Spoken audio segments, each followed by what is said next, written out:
গল্পের বাক্স চ্যানেলে আমি রোমানা নূপুর সবাইকে স্বাগত জানাচ্ছি। আজ আপনাদের জন্য নিয়ে এসেছি আগাথা ক্রিস্টির লেখা একটি উপন্যাস, the body in the library. দরজায় সশব্দের ঠকঠক আওয়াজ হতেই ঘুম ভেঙে গেল মিসেস ব্যান্ট্রির। ভাবলেন মেরি প্রভাতী চা নিয়ে এসেছে প্রতিদিনের মতো। বিছানায় থেকে বলে উঠলেন, ভেতরে এসো। সঙ্গে সঙ্গে পর্দা ফুঁড়ে শোনা গেল মেরির আর্ত কণ্ঠস্বর, মাদাম, শিগগির উঠুন মাদাম, লাইব্রেরি ঘরে একটা লাশ পড়ে আছে। কান্না চাপার চেষ্টা করে মেরি সঙ্গে সঙ্গে ছুটে ঘর ছেড়ে বেরিয়ে গেল। একটা লাশ কথাটা যেন এক ধাক্কায় বিছানা থেকে তুলে দিল মিসেস ব্যান্ট্রিকে। লাইব্রেরিতে একটা লাশ, এ কী করে সম্ভব? স্থির হয়ে বসে 1 মিনিট ভেবে নিলেন। তারপর তার পাশে নিদ্রিত স্বামীকে ধাক্কা দিয়ে তুললেন। আর্থার, আর্থার, ওঠো শিগগির। কর্নেল ব্যান্ট্রি ঘুম ভেঙে পাশ ফিরে তাকালেন। কি বলছো? অত হইচই কিসের? মেরি বলে গেল লাইব্রেরিতে একটা লাশ দেখে এসেছে। হ্যাঁ, কি কি কি বলছো? লাইব্রেরিতে একটা লাশ। গজগজ করতে করতে বিছানা ছেড়ে নামলেন কর্নেল ব্যান্ট্রি। দ্রুত হাতে ড্রেসিং গাউনটা গায়ে চাপিয়ে ঘর ছেড়ে বেরিয়ে এলেন। সিঁড়ির শেষ ধাপের সামনে বাড়ির চাকর বাকর কজন জটলা করছিল। বাড়ির কর্তাকে দেখে সবাই শশব্যস্ত হয়ে উঠল। কয়েকজন ফুঁপিয়ে কেঁদে উঠল। কি ব্যাপার? কোথায় কি হয়েছে? বাটলার এগিয়ে এসে বলল, একবার পুলিশে খবর দেওয়া দরকার স্যার। রোজকার মতো ঢুকেছিল মেরি, আর অমনি প্রায় হুমড়ি খেয়ে পড়েছিল একটা লাশের ওপর। আমার লাইব্রেরি ঘরে লাশ রয়েছে? চলো দেখা যাক। জেলার প্রধান ম্যাজিস্ট্রেটের কাছ থেকে টেলিফোন পেল থানার পুলিশ কনস্টেবল পক। আজ সকাল 7:15 নাগাদ গামিংটন হলে এক তরুণীর লাশ পাওয়া গেছে, কর্নেল ব্যান্ট্রির লাইব্রেরি ঘরে। তাকে কেউ গলা টিপে মেরেছে। বাড়ির কেউ মেয়েটিকে চেনে না। টেলিফোনে খবরটা পেয়েই পক সঙ্গে সঙ্গে তার ঊর্ধ্বতন অফিসার ইন্সপেক্টর স্ন্যাককে টেলিফোন করে জানিয়ে দিল। মিস মার্পল রাতের পোশাক পাল্টাচ্ছিলেন। এমন সময় তার বান্ধবী মিসেস ব্যান্ট্রির টেলিফোন পেলেন। ভীষণ ব্যাপার ঘটে গেছে জেন, আমাদের লাইব্রেরিতে একটা লাশ পাওয়া গেছে। সোনালি চুল, অপূর্ব সুন্দরী একটি মেয়ে, মাদুরের উপর শটান মরে পড়ে আছে। মনে হয় কেউ মেয়েটাকে গলা টিপে খুন করেছে। তুমি শিগগির এসো, খুনিকে খুঁজে বের করে রহস্যটা উদ্ধার করো। আমি তোমার জন্য গাড়ি পাঠিয়ে দিচ্ছি। ব্যান্ট্রিদের গাড়ি থেকে নেমে বাড়ির ভেতরে ঢুকতেই সিঁড়ির মুখে কর্নেল ব্যান্ট্রির সঙ্গে দেখা হয়ে গেল মিস মার্পেলের। ওফ মিস মার্পল, খুশি হলাম। আপনার স্ত্রী টেলিফোন করেছিলেন। ঠিক তখনই মিসেস ব্যান্ট্রি সেখানে হাজির হলেন। স্বামীকে প্রাতরাশ খেতে যাবার জন্য তাড়া দিয়ে মিস মার্পলের হাত ধরে বললেন, চলো জেন, দেখবে। লম্বা বারান্দা দিয়ে বাড়ির মধ্যে ঢুকলেন তিনি, তার পেছনে মিস মার্পল। লাইব্রেরির দরজায় পাহারা দিচ্ছিল কনস্টেবল পক। তার উপরে হুকুম রয়েছে কেউ যেন ঘরে ঢুকে কোনো কিছু স্পর্শ না করে। কিন্তু মিস মার্পলকে সে বিলক্ষণ জানে, কাজেই সে মহিলা দুজনকে দরজা ছেড়ে দিল। কোনো কিছুই স্পর্শ করছি না। মিস মার্পল লাইব্রেরি ঘরে ঢুকলেন মিসেস ব্যান্ট্রিকে সঙ্গে নিয়ে। বিশাল ঘর, অগোছালোভাবে সাজানো, ছড়ানো ছেটানো একরাশ বইপত্র, দলিল দস্তাবেজের সঙ্গে পাইপ ইত্যাদি নানা জিনিস। দেয়াল জুড়ে ঝুলছে পূর্বপুরুষদের কয়েকটা তৈলচিত্র, কিছু বিবর্ণ জল রঙের ছবি। সারা ঘর অন্ধকারাচ্ছন্ন। ওই দেখো। পুরনো চুল্লির কাছে দাঁড়িয়ে আঙুল তুলে একদিকে নির্দেশ করলেন মিসেস ব্যান্ট্রি। মেঝের ওপর পড়েছিল অগ্নিশিখার মতো একটি মেয়ের মৃতদেহ। থোকা থোকা কোঁকড়া চুল কপালের দুপাশে ছড়িয়ে আছে। কৃশ দেহে শুভ্র শার্টিনের সান্ধ্য পোশাক। স্ফীত মৃত্যু নীল মুখে উগ্র প্রসাধনের চিহ্ন। চোখের কাজল লেপটেছে দুপাশের গালে, লাল লিপস্টিকে রঞ্জিত মুখ, হাতার উপরের নখেই রক্তিম রং মাখানো, পায়ে সস্তা রূপলি চপ্পল। স্থির দৃষ্টিতে তাকিয়ে মেয়েটিকে দেখে শান্ত স্বরে মিস মার্পল বললেন, খুবই অল্প বয়স। এই সময় বাইরে গাড়ির শব্দ পাওয়া গেল। কনস্টেবল পক গলা বাড়িয়ে বলল, বোধহয় ইন্সপেক্টর এলেন। মিসেস ব্যান্ট্রি সঙ্গে সঙ্গে ঘর থেকে বেরিয়ে এলেন। তাকে অনুসরণ করলেন মিস মার্পল। গাড়ি থেকে নেমে এলেন এলাকার চিফ কনস্টেবল কর্নেল মেলচ্যাট আর ইন্সপেক্টর স্ন্যাক। মেলচ্যাট কর্নেল ব্যান্ট্রির বন্ধু। ব্রেকফাস্ট শেষ করে বাইরে আসতে এদের সঙ্গে দেখা হলো কর্নেলের। তিনি হাফ ছেড়ে বন্ধুকে সুপ্রভাত জানালেন। একটা অস্বাভাবিক কাণ্ডের কথা শুনে নিজে চলে এলাম, বললেন কর্নেল মেলচ্যাট। একেবারে অস্বাভাবিক। মেয়েটিকে পরিচিত মনে হয়? একদম না, জীবনে কোনোদিন দেখিনি। বাটলার কি বলছে, কিছু জানে? স্ন্যাক বললেন। লরিমার আমার মতোই হতবাক হয়ে গেছে। খুবই আশ্চর্যের ব্যাপার, স্ল্যাক বললেন। এই সময় বাইরে পরপর দুটো গাড়ি থামবার শব্দ শোনা গেল। প্রথম গাড়ি থেকে নেমে এলেন বিশাল দেহী ডক্টর হ্যাডক। তিনি পুলিশেরও সার্জন। দ্বিতীয় গাড়ি থেকে নামল সাদা পোশাকের দুজন পুলিশ। তাদের একজনের হাতে ক্যামেরা।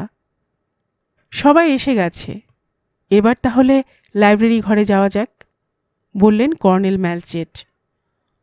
লাইব্রেরি ঘরের দিকে যেতে যেতে কর্নেল ব্যান্ট্রি বললেন, সকালে আমার স্ত্রী বলল মেরি লাইব্রেরি ঘরে একটা লাশ দেখেছে। আমি প্রথমে বিশ্বাসই করতে পারিনি।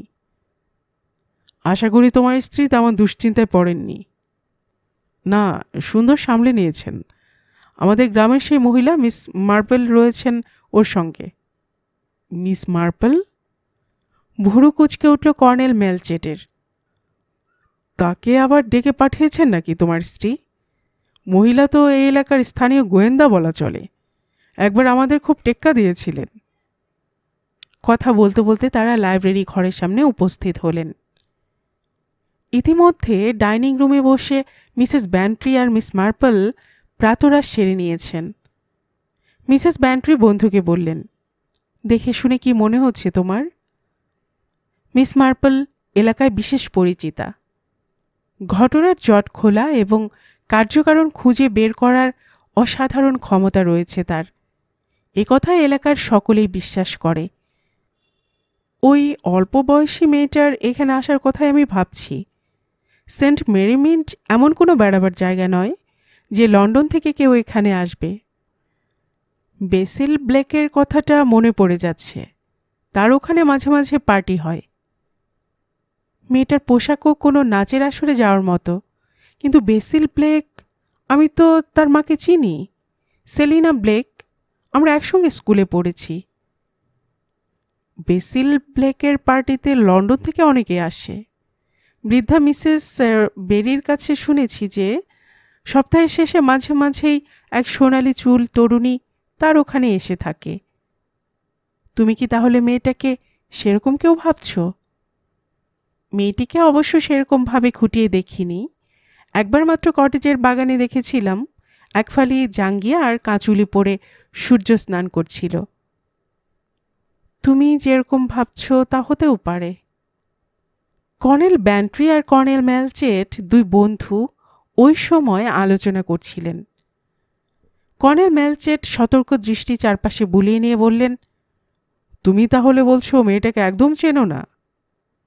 একই কথা বারবার কেন আমাকে জিজ্ঞেস করছো বুঝছি না। তুমি কি? মেজাজ গরম করো না বন্ধু, এটা খুনের ঘটনা। ভেতরের সমস্ত কথাই একসময় প্রকাশ হয়ে পড়বে। পাছে তুমি বিষ অদৃশ্য অবস্থায় পড়ে যাও, আমি সে কথাই ভাবছি। মেয়েটার সঙ্গে তোমার কোনো রকম যোগাযোগ থাকলে সে কথা এখনই বলে দাও ভালো। আমি জানি তুমি কখনো মেয়েটিকে গলা টিপে মারতে পারো না, কিন্তু মেয়েটা যে এ বাড়িতে এসেছিল, হয়তো তোমার সঙ্গে দেখা করবার জন্য এসেছিল। এরকম হওয়া অসম্ভব নয়। তুমি ভেবে দেখো। মেয়েটাকে জীবনে কখনো দেখিনি। তাহলে প্রশ্ন দেখা দিচ্ছে, মেয়েটা তোমার বাড়িতে কেন ঢুকেছিল? সে যে এলাকার কেউ নয় তাতে কোনো সন্দেহ নেই, কিন্তু তোমার লাইব্রেরিতে সে কী করছিল? সে কথা তো আমার জানবার কথা নয়, আমি তাকে ডেকে পাঠাইনি। তুমি কোনো বেয়াড়া ধরনের চিঠি বা ওরকম কিছু পেয়েছিলে? না, ওসব কিছু পাইনি। গত রাত্রে তুমি কি করছিলে? হালকাভাবে প্রশ্ন করলেন কর্নেল মেলচেট। একটা সভায় গিয়েছিলাম রাত 9টার সময়, বেনহ্যামে। বাড়ি ফিরেছ কটায়? ওখান থেকে বেরিয়েছিলাম রাত 10টার পরে। পথে গাড়ির গোলমালে পড়তে হয়েছিল, বাড়ি ফিরতে 11:45 হয়ে গিয়েছিল। সে সময় লাইব্রেরিতে ঢুকেছিলে? না। লাইব্রেরি কে বন্ধ করে? লরিমার। এ সময় সন্ধ্যা 7টা 7:30টার মধ্যেই বন্ধ করে দেয়। বুঝেছি। তোমার স্ত্রী? আমি বাড়ি ফেরার সময় গভীর ঘুমিয়েছিল। সন্ধ্যায় লাইব্রেরিতে গিয়েছিল কিনা জিজ্ঞাসা করিনি। চাকরদের মধ্যে কেউ এর সঙ্গে জড়িত বলে তোমার মনে হয়? না না, ওরা সবাই অত্যন্ত ভদ্র বংশের মানুষ, এ বাড়িতে বহু বছর ধরে আছে। কর্নেল মেলচেটও মাথা নেড়ে বললেন, হ্যাঁ, ওদের কাউকে আমারও সন্দেহভাজন মনে হয় না। মেয়েটি সম্ভবত কোনো তরুণের সঙ্গে শহর থেকে এসেছিল। লন্ডন? হ্যাঁ, আমারও তাই ধারণা। দাঁড়াও, মনে পড়েছে, বেসিল ব্লেক। কে সে? সিনেমা জগতের সঙ্গে জড়িত এক ছোকরা, আমার স্ত্রীর পরিচিত। ছেলেটির মা তার সঙ্গে পড়াশোনা করেছে। একেবারে বকে যাওয়া ছেলেটি। স্ন্যান্সহ্যাম রোডে একটা কটেজ নিয়েছে। মাঝে মাঝে সে এখানে পার্টি দেয়। খুবই হৈহুল্লোড় আমোদ হয়। শুনেছি সপ্তাহের শেষে সে শহর থেকে সুন্দরী মেয়েদেরও নিয়ে আসে। মেয়ে? হ্যাঁ, ওরকম সোনালি চুল একটি মেয়েকে সে গত সপ্তাহের শেষে নিয়ে এসেছিল। কর্নেলকে খুব চিন্তিত মনে হলো। স্বর্ণকেশী। কর্নেল মেলচেটের কপালেও চিন্তার ভাঁজ পড়ল। হ্যাঁ, একটা সম্ভাবনা আজ করা যাচ্ছে। কি যেন নাম বললে? তার সঙ্গে একবার কথা বলা দরকার। তারপর কর্নেল মেলচেট বিদায় নিলেন। সেন্ট মেরিমিডের অধিবাসীদের কাছে বেসিল ব্লেকের কটেজ বুকারের নতুন বাড়ি বলেই পরিচিত। গ্রামের নতুন বাড়ির এলাকায় ওটা কিনেছিলেন মিস্টার বুকার। মূল গ্রাম থেকে কটেজের দূরত্ব সিকি মাইলের মতো। কটেজের সামনের অংশটা গ্রামের পথের দিকেই। প্রথমে শোনা গিয়েছিল একজন চিত্র তারকা বাড়িটা কিনেছেন। গ্রামের লোক উৎসাহিত হয়ে উঠেছিল রূপলি পর্দার কোনো নায়ককে দেখতে পাবে বলে। পরে অবশ্য তারা হতাশ হয়েছিল। জানা গিয়েছিল বেসিল ব্লেক কোনো চিত্র তারকা নয়, এক ফিল্ম কোম্পানির স্টুডিও মঞ্চসজ্জার সাহায্যকারী কর্মী। কটেজের মোর্চে ধরা লোহার গেটের সামনে পুলিশের গাড়ি এসে থামলে চিফ কনস্টেবল মেলচেট গাড়ি থেকে নামলেন। এক তরুণ এগিয়ে এসে দরজা খুলল। তার কাঁধ অবধি লম্বা কালো চুল। কি ব্যাপার, এখানে কি চাই? আপনি কি মিস্টার বেসিল ব্লেক? বললেন মেলচেট। অবশ্যই আমি। আপনার সঙ্গে একটা ব্যাপারে কিছু কথা বলতে চাই। আপনি কে? আমি আমি কর্নেল মেলচেট, এই কাউন্টির চিফ কনস্টেবল। তা আমার সঙ্গে কি বিষয়ে কথা বলতে চাইছেন? শুনেছি আপনার এখানে গত সপ্তাহের শেষে একজন, মানে তরুণী, স্বর্ণকেশী তরুণী এসেছিলেন।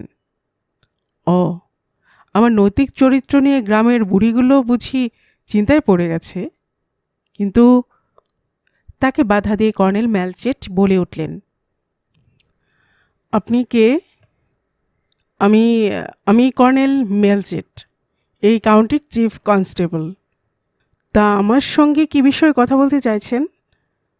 শুনেছি আপনার এখানে গত সপ্তাহের শেষে একজন, মানে তরুণী, স্বর্ণকেশী তরুণী এসেছিলেন। ও, আমার নৈতিক চরিত্র নিয়ে গ্রামের বুড়িগুলি বুঝি চিন্তায় পড়ে গেছে। কিন্তু তাকে বাধা দিয়ে কর্নেল মেলচেট বলে উঠলেন, একজন সুন্দরী তরুণীর মৃতদেহ পাওয়া গেছে। তাকে খুন করা হয়েছে।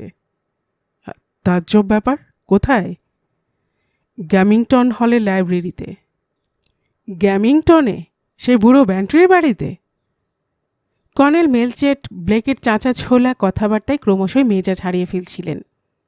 অনেক কষ্ট করে ক্রোধ সংবরণ করে রেখেছিলেন, এবার আর চড়াসড়ে উত্তর না দিয়ে পারলেন না। দয়া করে সংযত ভাষায় কথা বললে খুশি হব। আমার জানার ব্যাপার ছিল এই ব্যাপারে আপনি কোনো আলোকপাত করতে পারেন কি না। অর্থাৎ আমার এখান থেকে কোনো স্বর্ণকেশী খোয়া গেছে কি না এটাই আপনি জানতে এসেছেন? আরে হ্যালো, কি ব্যাপার, আবার এসে জুটেছ? সেই মুহূর্তে একটা গাড়ি এসে দাঁড়িয়েছিল। গাড়ি থেকে নেমে এলো এক সোনালি চুলের সুন্দরী তরুণী। ঢোলা সাদা কালো ডোরাকাটা পাজামা, লিপস্টিক রাঙানো ঠোঁট আর কাজল মাখা চোখে মেয়েটিকে অদ্ভুত সুন্দর লাগছিল।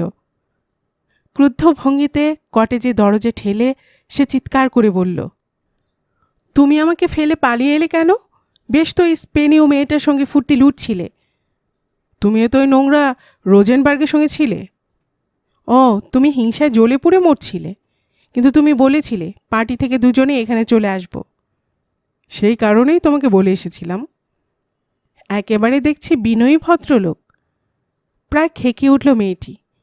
আমি তোমার হুকুম তামিল করে চলব? তুমি ভাবলে কি করে? আমার উপরে কর্তৃত্ব ফলাবার স্পর্ধা তুমি দেখিও না খুকি। দুজনে দুজনের দিকে জ্বলন্ত দৃষ্টিতে তাকিয়ে এক মুহূর্ত নীরব হল। এই সময় কর্নেল মেলচেটের কাশির শব্দ শোনা গেল। বেসিল ব্লেক দ্রুত ঘুরে দাঁড়ালো। আহা, আপনার কথা একদম ভুলেই গিয়েছিলাম। আপনাদের পরিচয় করে দিই। ডিনালি, কাউন্টি পুলিশের সবজান্তা কর্নেল। তাহলে কর্নেল, আমার স্বর্ণকেশী সশরীরেই উপস্থিত দেখতেই পাচ্ছেন। সুপ্রভাত। চিফ কনস্টেবল মুখ লাল করে দ্রুত পায়ে তার গাড়িতে গিয়ে উঠলেন। মাছ বেনহ্যামের অফিস কামরায় বসে অধস্তন কর্মচারীদের তদন্তের রিপোর্টে চোখ বোলাচ্ছিলেন মেলচেট। সামনে বসে ইন্সপেক্টর স্ন্যাক বলে চলেছেন, সবই বেশ পরিষ্কার মনে হচ্ছে স্যার। নৈশভোজের পর মিসেস ব্যান্ট্রি লাইব্রেরিতে বসেছিলেন, তারপর রাত 10টা নাগাদ শুতে চলে যান।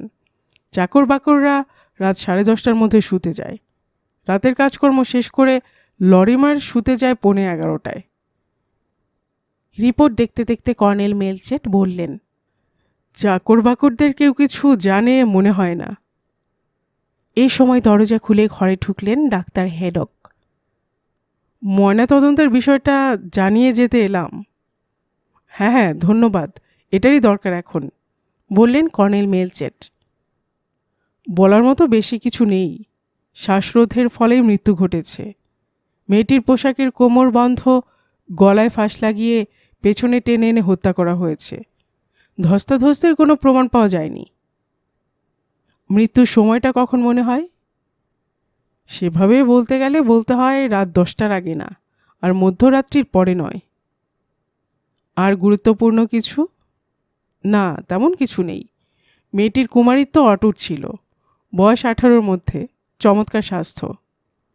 কথা শেষ করে ডাক্তার হেডক বিদায় নিলেন। কর্নেল মেলচেট ইন্সপেক্টর স্ল্যাকের দিকে তাকালেন। আমার মনে হচ্ছে মেয়েটা লন্ডন থেকে এই এলাকায় এসেছিল। কোনো সূত্র তো চোখে পড়ছে না।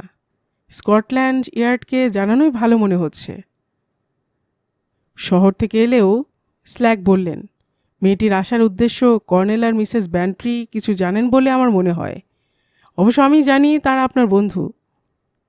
এ কথায় কর্ণপাত না করে কর্নেল মেলচেট কি বলতে যাচ্ছিলেন, এমন সময় টেলিফোন বেজে উঠল। তিনি উঠে গিয়ে রিসিভার কানে তুলে নিলেন। হ্যাঁ, মাছ বেনহ্যাম পুলিশ সদর দপ্তর। হ্যাঁ, 1 মিনিট, টুকে নিচ্ছি। বলুন। রুবিকিন, বয়স 18, পেশাদার নৃত্যশিল্পী, 5 ফুট 4 ইঞ্চি উচ্চতা, সোনালি চুল, পাতলা চেহারা, সাদা সান্ধ্য পোশাক পরনে, পায়ে রুপোলি চপ্পল। ঠিক আছে, মিলে যাচ্ছে। হ্যাঁ, এখন আমি স্ল্যাককে পাঠিয়ে দিচ্ছি। ওকে। রিসিভার নামিয়ে রেখে স্বস্তির নিঃশ্বাস ফেললেন কর্নেল মেলচেট। সঠিক সন্ধান পাওয়া গেল। গ্লেনশায়ার পুলিশের কাছ থেকে ফোন এসেছিল। ডেনমাউথের ম্যাজিস্ট্রিক হোটেল থেকে একটি মেয়ে নিরুদ্দেশ হয়েছিল। ও তো জেলাভূমিতে ঘেরা একটা জায়গা, বললেন ইন্সপেক্টর স্ল্যাক। হ্যাঁ, এখান থেকে 18 মাইলের পথ। ওই ম্যাজিস্ট্রিক হোটেলেই মেয়েটি নৃত্যশিল্পী ছিল। গত রাতে কাজে উপস্থিত হয়নি বলে হোটেল কর্তৃপক্ষ পুলিশকে জানিয়েছে। তুমি এখনই রওনা হয়ে যাও। সেখানে সুপারিনটেনডেন্ট হারপারের সঙ্গে দেখা করে যা করবার করবে। এরপর যথাসম্ভব দ্রুত গাড়ি হাঁকিয়ে স্ল্যাক ডেনমাউথে পৌঁছেছেন। সদর দপ্তরের সঙ্গে যোগাযোগ করেছেন আর হোটেল ম্যানেজারের সঙ্গেও সাক্ষাৎ করেছেন। এরপর তিনি রুবিকিনের এক বোনকে সঙ্গে নিয়ে মাছ বেনহ্যামে ফিরে এলেন। কর্নেল মেলচ্যাট স্ল্যাকের অপেক্ষাতেই ছিলেন। স্ল্যাকের সঙ্গে ঘরে ঢুকে তরুণীটি জানালো, পেশাদারি জগতে আমি জোসি নামে পরিচিত। আমার আসল নাম অবশ্য জোসেফাইন টার্নার। আমার সহকারী রেমন্ড নামে পরিচিত। কর্নেল মেলচ্যাটের ইঙ্গিতে মিস টার্নার একটা চেয়ারে বসল। মেয়েটি রূপসী, বয়স 30-এর বেশি হয়নি। সৌন্দর্যের অনেকটাই প্রসাধনের সহায়তায় বাড়ানো। মেলচ্যাটের মনে হলো বেশ বুদ্ধিমতী আর নম্র স্বভাবা। উদ্বিগ্ন মনে হলেও শোকগ্রস্ত মনে হচ্ছিল না মোটেই। আরও দু একটি কথার পরে সকলে মর্গের দিকে পা বাড়ালেন। মৃতদেহ পর্যবেক্ষণ করে বেরিয়ে এসে মিস টার্নার কম্পিত গলায় বলল, হ্যাঁ, রুবির মৃতদেহ, কোনো সন্দেহ নেই। ওফ, আমার শরীর কেমন করছে। অফিসে ফিরে এলে কর্নেল মেলচ্যাট বললেন, মিস টার্নার, আপনার কাছ থেকে রুবি সম্পর্কে সব কথা আমাদের জানা দরকার। হ্যাঁ, নিশ্চয়ই, আমি গোড়া থেকেই বলছি। একটু দম নিল জোসি, পরে বলতে শুরু করল, ওর নাম রুবি কিন। অবশ্য ওটা পেশাদারি নাম। আসল নাম রোজি লেডা। ওর মা ছিল আমার মায়ের মাসতুতো বোন। ওকে আমি ছেলেবেলা থেকেই চিনি। বাইরে থেকে যতটা সম্ভব অবশ্য। রুবি নিজেকে নৃত্যশিল্পী হিসেবে তৈরি করেছিল। দক্ষিণ লন্ডনের রিক্সওয়েলের প্যালে দ্য ভাস প্রতিষ্ঠানে নৃত্যশিল্পীর জুরি হিসেবে কাজ করছিল। আমি ডেনমাউথের ম্যাজিস্ট্রিক হোটেলে 3 বছর ধরে কাজ করে আসছি।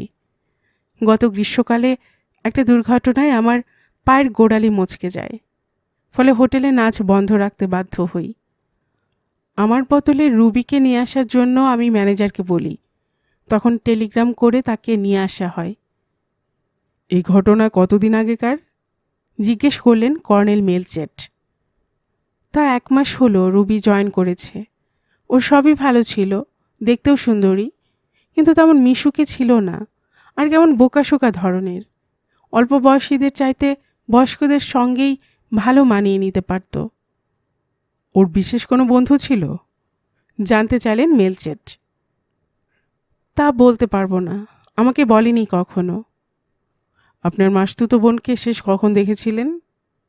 গত রাত্রেই। ও আর রেমন্ড দুটো প্রদর্শনী নাচে অংশ নিয়েছিল। প্রথমবার নেচেছিল রাত 10:30টায়, দ্বিতীয়টা মাঝরাতে হবার কথা ছিল। প্রথম নাচটা শেষ করার পর আমি দেখতে পাই হোটেলে থাকে এমন একজনের সঙ্গে নাচছে। আমি তখন লাউঞ্জে কয়েকজনের সঙ্গে ব্রিজ খেলছিলাম। ওকে ওই শেষবার দেখি। মাঝরাতের পর রেমন্ড হঠাৎ ছুটে এসে জানায় রুবিকে কোথাও খুঁজে পাচ্ছে না, ওদিকে নাচেরও সময় হয়ে গেছে। আমি তখনই রেমন্ডকে নিয়ে রুবির ঘরে গেলাম। ঘরে সে ছিল না। যে পোশাক পরে নেচেছিল, হালকা গোলাপি স্কার্ট চেয়ারের উপর পড়েছিল। হেড কনস্টেবল কর্নেল মেলচ্যাট নীরবে বসে মিস টার্নারের কথা শুনে যাচ্ছিলেন। রুবি ফেরেনি দেখে আমি বাধ্য হয়ে রেমন্ডের নাচের জুরি হয়েছিলাম। খুবই কষ্ট হয়েছিল। সকালে দেখলাম পা বেশ ফুলে উঠেছে। রুবির জন্য বেলা 2টো পর্যন্ত বসে রইলাম। তারপর আপনি পুলিশে খবর দিলেন? না, আমি দেইনি। আমার ধারণা ছিল বোকার মতো নিশ্চয়ই কোনো ছেলের পাল্লায় পড়েছে, ঠিক ফিরে আসবে। কিন্তু শেষ পর্যন্ত আমার ধারণা ছিল বোকার মতো নিশ্চয়ই কোনো ছেলের পাল্লায় পড়েছে, ঠিক ফিরে আসবে। কিন্তু শেষ পর্যন্ত মিস্টার জেফারসন বলে কে একজন পুলিশে খবর দিয়েছিল। তিনি কে? হোটেলের অতিথিদের একজন। তিনি পুলিশে খবর দিয়েছিলেন। কিন্তু তিনি হঠাৎ খবর দিতে গেলেন কেন? ভদ্রলোক পঙ্গু মানুষ, সামান্য কিছু ঘটলে অস্থির হয়ে পড়েন। আপনার বোনকে যে তরুণের সঙ্গে শেষ নাচতে দেখেন সে কে? তার নাম বার্টলেট। গত 10 দিন ধরে সে হোটেলে আছে। এদের মধ্যে কি বন্ধুত্বের সম্পর্ক ছিল? এ বিষয়ে আমি কিছু জানি না। কথাটা শুনে কর্নেল মেলচেটের মনে হলো জোসি ইচ্ছাকৃতভাবে কিছু চেপে যাচ্ছে। তিনি তীক্ষ্ণ দৃষ্টিতে তার দিকে তাকিয়ে জিজ্ঞেস করলেন, এই সম্পর্কে ছেলেটির কি বক্তব্য? সে বলেছে নাচের পরে রুবি তার ঘরে গিয়েছিল। এরপরেই কি সে? হ্যাঁ, অদৃশ্য হয়ে যায়। সেন্ট মেরি মিডে মিস কিন কাউকে চিনতেন বলে জানেন? আমার জানা নেই। কখনো তাকে গ্যামিংটন হলের নাম করতে শুনেছেন? না, ও নামটাই প্রথম শুনলাম। কর্নেল মেলচেট তীক্ষ্ণ দৃষ্টিতে মিস টার্নারকে লক্ষ্য করে বললেন, গামিংটন হলেই মিস কিনের মৃতদেহ পাওয়া গিয়েছিল। গামিংটন হলে? আশ্চর্য কাণ্ড। কর্নেল ব্যান্ট্রি বলে কাউকে আপনি চেনেন? কিংবা মিস্টার বেসিল ব্লেক বলে কাউকে? বেসিল ব্লেক নামটা শুনেছি বলে মনে হচ্ছে, তবে এ সম্বন্ধে কিছু জানি না। এই সময় ইন্সপেক্টর স্ল্যাক তার নোটবই থেকে একটা পাতা ছিঁড়ে চিফ কনস্টেবলের দিকে এগিয়ে দিলেন। তিনি কাগজে চোখ বুলিয়ে দেখলেন পেন্সিলে লেখা রয়েছে, কর্নেল ব্যান্ট্রি গত সপ্তাহে ম্যাজেস্টিক হোটেলে নৈশভোজ সেরেছিলেন। কর্নেল মেলচেট মুখ তুলে স্ল্যাকের চোখে চোখ রাখলেন। তার বন্ধু কর্নেল ব্যান্ট্রি সম্পর্কে স্ল্যাকের মনোভাব বুঝতে পেরে তিনি নীরব রইলেন। পরে জোসির দিকে তাকিয়ে বললেন, মিস টার্নার, আমার ইচ্ছে আপনি আমার সঙ্গে একবার গামিংটন হলে যান, তাহলে কাজের কিছু সুবিধা হয়। আমার আপত্তি নেই। গামিংটন হলের ব্যাপারটা চিরকুমারী ওয়েদারবেরি বেশ রসালো করে রটিয়ে দেবার ব্যবস্থা করলেন। মিস মার্পেলকেও যে গামিংটন হলের গাড়ি এসে নিয়ে গেছে সে খবরও সেন্ট মেরি মিডের অনেকেরই জানা হয়ে গেল। ঘটনাটা বেশ মুখরোচক এবং কলঙ্কজনক রূপ নিয়ে আলোচনার বিষয়বস্তু হয়ে উঠল। মিসেস প্রাইস রিডলে খবরটা পেলেন তার পরিচারিকা ক্লারার মুখে। তিনি আবার ঘটনাটা পৌঁছে দিলেন গ্রামের যাজক রেভারেন্ড মিস্টার ক্লিমেন্টকে। মিসেস প্রাইস রিডলে গত এক বৃহস্পতিবারে লন্ডন যাবার পথে কর্নেল ব্যান্ট্রিকে দেখতে পেয়েছিলেন। প্যাডিংটনে একটা ট্যাক্সি নিয়ে সেন্ট জনস উডের একটা ঠিকানায় যাচ্ছেন, এরকম তার কানে এসেছিল। যাজক ভদ্রলোককে বেশ সন্দেহের সুরেই এই বিবরণও জানিয়েছিলেন। মিস্টার ক্লিমেন্ট অবশ্য এতে কিছু বুঝতে পারেননি। তিনি অবাক হয়ে জিজ্ঞেস করেছিলেন, এতে কি প্রমাণ হয়? লাইব্রেরি ঘর থেকে ইতিমধ্যে মৃতদেহটা সরিয়ে নিয়ে যাওয়া হয়েছিল।